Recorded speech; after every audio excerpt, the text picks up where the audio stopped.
up, boys and girls? Welcome to Flex Appeal Friday with Mr. D. This is our first edition. What we're going to be doing every Friday is going over those important muscle groups of the body. What do they do? Why are they important? And some ways you can exercise them at home. So our first muscle we're going to talk about today is something we don't talk about too often, especially in phys ed class, but it's one I think super important that we should focus on. It's going to be our forearms.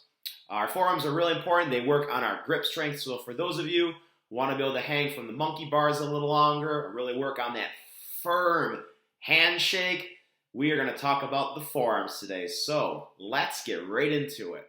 Your forearm muscles run from your elbow down to your wrist. There are over 20 muscles that make up your forearm, both your front and your back side. They do things such as wrist and finger flexion, and they also do wrist and finger extension. Another part of your forearm is something called your brachioradialis. This helps your arm do elbow flexion as well. All right, we're down in the basement. We are going to work on an exercise today for our forearms called the plate pinch. So typically if you were at a gym or anywhere else, you would grab two weight plates like these, and the idea is to pinch them together and hold them as long as you can.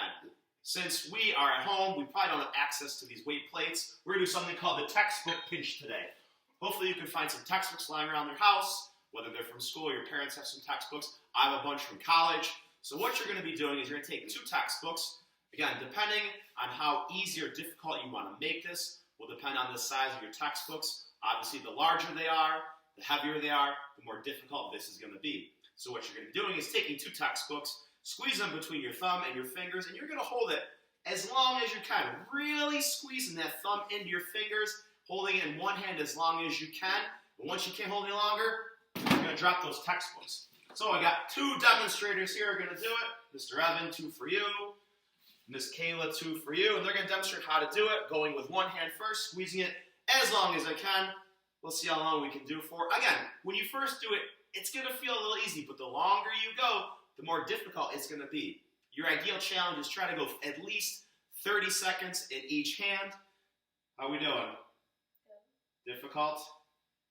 I can see the faces. There we go. So one person's down. You can tell it's not easy. So Evan's going to drop his books. He's going to try with his other hand this time. Pick him up, try the other hand. Kayla's still going. So again, if it's too easy for you and you're going 2, 3 minutes, and we got another one on 2 or 3 minutes and more than that, maybe you want to get some bigger books, more difficult books, make it more challenging. You can adapt to how it is for you, whether you want to go heavy or light, go from there. But again, this is something you can do standing up, sitting on the couch, outside. You can do it anywhere. So it's a good challenge for you to try. So there you have it, everybody. That was the textbook pinch challenge. Again, great exercise to work those forearm muscles. Biggest thing is make sure when you're picking those textbooks, pick the correct weight, pick a good width for those hands. You don't want it to be too wide where it's too difficult. If you're dropping those books in 5 seconds, probably not appropriate for you. Just kind of got to mess with it, see what works out best for you. Hope you enjoyed our first edition of Flex Appeal Friday. Thanks for checking out. Next week we'll have different muscle group to work on, new exercise, just some things to consider. Also, don't forget you can subscribe to the channel, get notifications when it is updated. Again, while we are home from school, I'll be updating this pretty regularly, almost daily, for new content stuff. So we will be back next week with some brand new stuff. Remember, enjoy the weekend, stay fit, stay strong, and I'll see you next time.